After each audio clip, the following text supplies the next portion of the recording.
Hello, bookworms.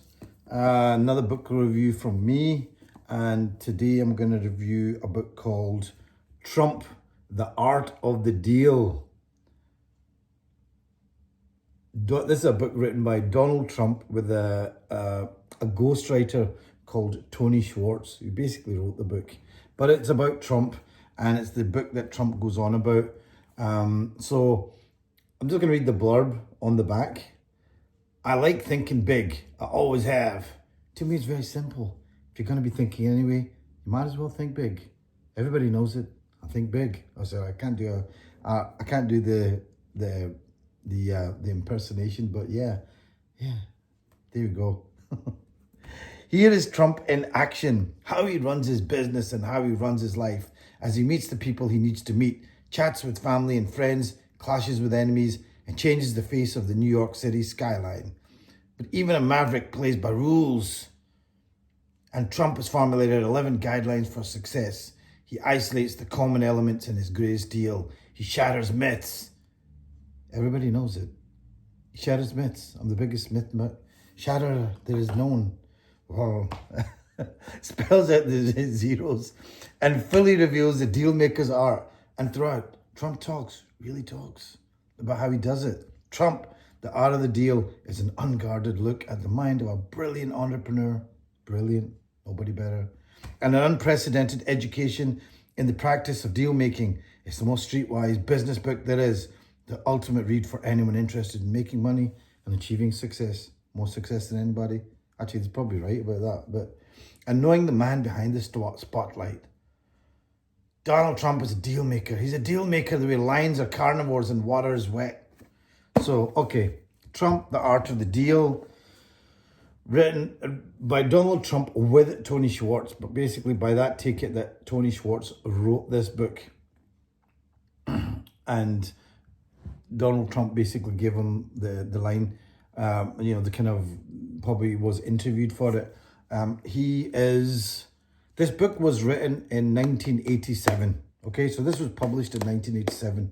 So this book is quite old, right?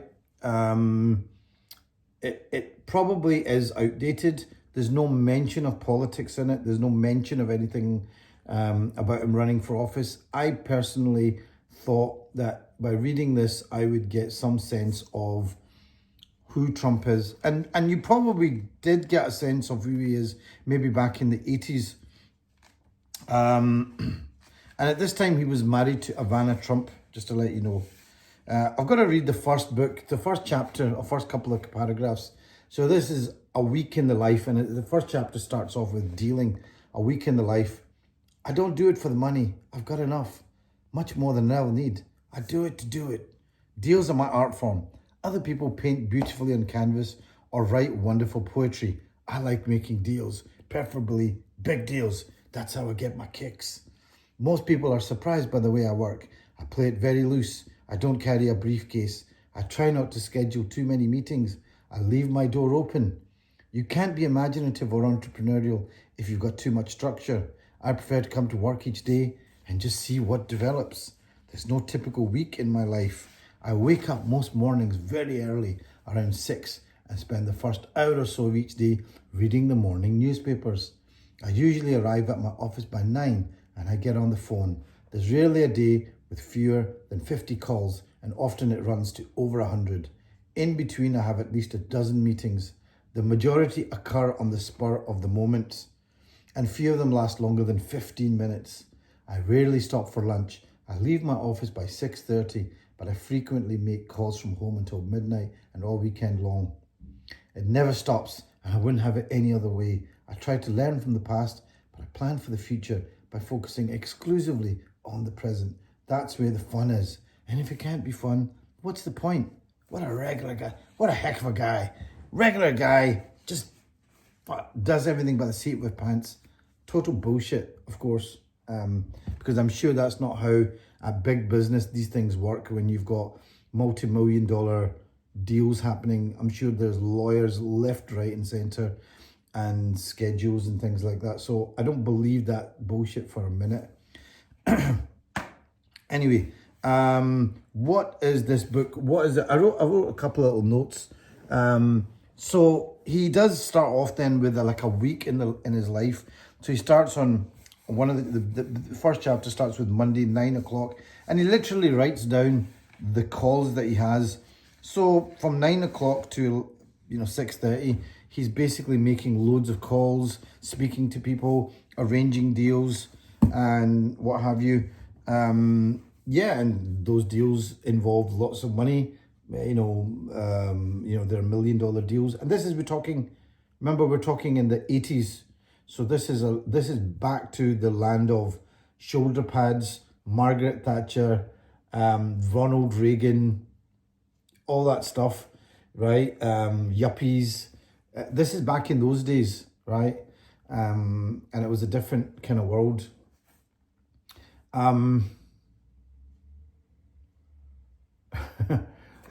What I found very interesting was the history of Donald Trump, and that was quite a good one in the sense that he talks about his mum and dad. Doesn't talk much about his mum, but he talks about his dad. Dad was an interesting guy, and I must admit, I found his dad worthy of a lot of respect in the sense that he was like a proper builder that could lay down floorboards and rewire a house.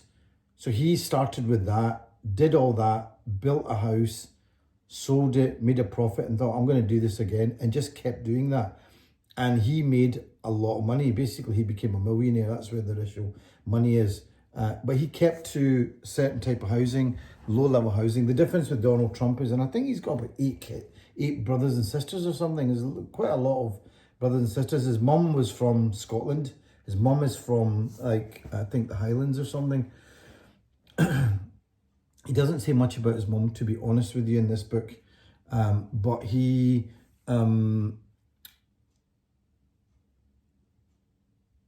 what you do get from Donald Trump and what you see is that he wanted to move beyond that. So he built on what his dad did. He wanted to build bigger and better. His dad never built anything in Manhattan, but he wanted to get out to Manhattan where he thought was more prestigious. So that's what Donald Trump did. And to be honest with you, he made some deals. He took some risky deals and he went for them and they worked out well. And did he change the New York skyline? Yeah, he did. He made some big deals, and he went into the casino business, made money. Now, the only thing about this book is that you will not hear anything negative about Donald Trump in this. There's no sense of failures that he made. There's no sense of things where he did badly. Everything he did turned out fantastic. It was brilliant. He's just a regular guy, all that kind of stuff.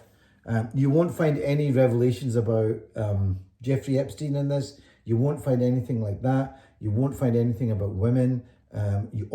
Everything will be about how Ivanka Trump, is great, and she was brilliant, and she actually sounds like a kind of female Trump, funnily enough. And from people I've heard, I wonder that she was an Eastern European migrant. I think she was from Czechoslovakia, and she's the one that, really batted in his corner as well. But, he made deals. Trump definitely made deals. In terms of, there's a few things that I wrote down here. He said something here, you don't act on impulse, even a charitable one, unless you consider the downside. Well, actually, the first chapter kind of contradicts that, because he does talk about acting on impulse. He talks about not having a schedule. He talks about going in there and not having a briefcase and not having structure. Personally, I think it's bullshit. And I don't know what other people would have said who've actually read the book as well and know a bit more about him. But I'll say some of the points. It's an autobiography, but it's also, it's a ghostwritten biography, and it's a it's a kind of businessy book, but it doesn't come out with actual business points. But you read it and you sort of infer from it what he means. I have to say something. The other guy that wrote this was Tony Schwartz. What does Tony Schwartz think of this book? Well, I actually looked him up, and apparently he hates this book, wishes he'd never written it, hates Donald Trump, and Yeah, he apparently wishes he'd never written it, right? I did get the feeling it was kind of outdated. Like I said, finished in 1987, and a lot of it talks about what he did in the 70s. So, but that's when he made his money. I mean, he did make money. And there's a few points to that. So, a few points if you want to look at it from a business point of view.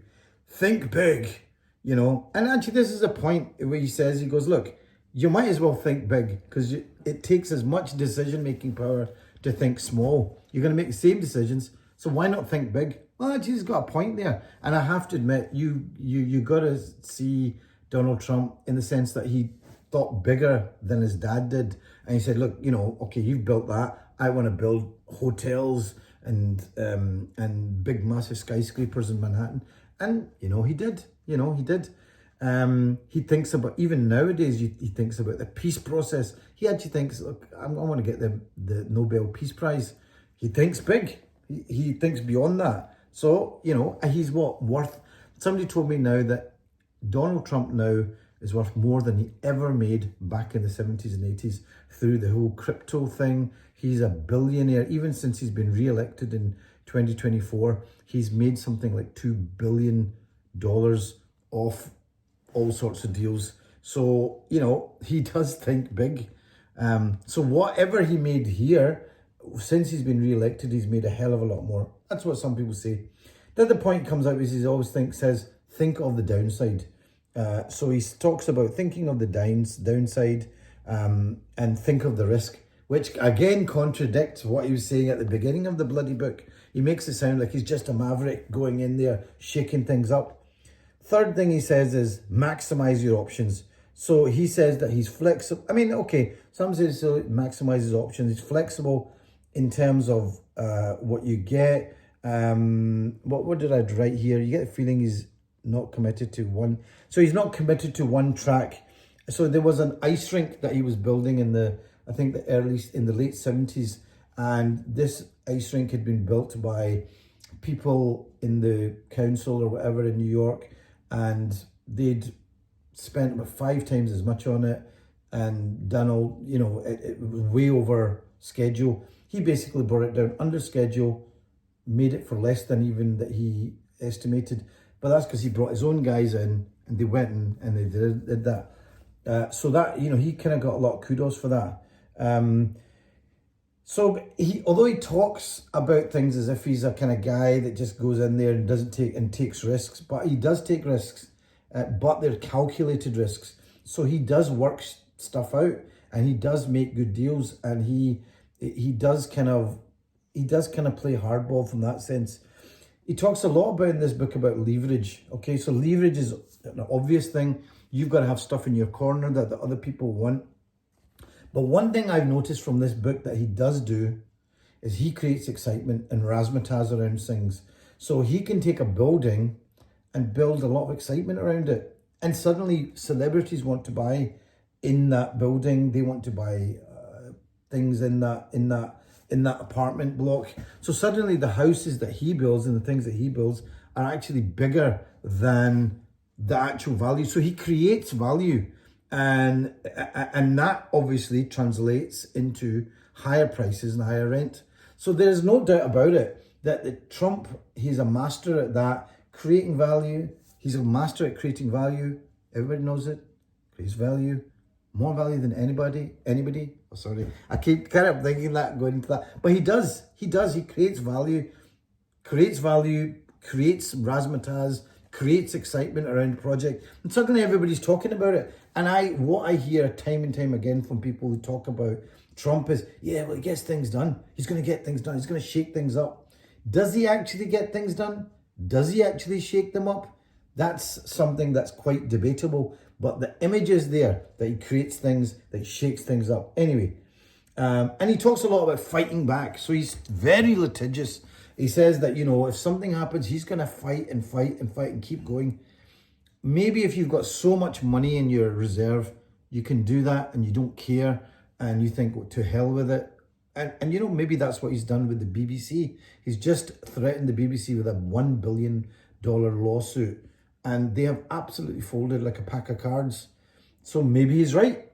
you know, some of the things that you see from this book, actually, when you translate it to now, it's all there. So, what did I think of this whole book? I'll be honest with you.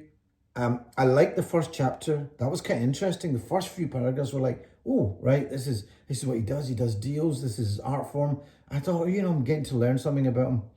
But basically, after that, I hated this book. I couldn't wait to put it down and get rid of it. But I wanted to get through this damn book and finish it. And, you know, and I thought, okay, I've got to do a review. I'm probably enjoying doing this review more than actually reading the book. Every time I read this book, I was like, I can't wait for this to be over. It's all about him and how he's done so well and he's done so great. And I don't think there's anything you're going to really learn about him as a person. You learn something about his backstory, about his dad. I actually came away feeling more respect for his dad than him, because he seems like a kind of guy who's, you know, literally sweated and built something.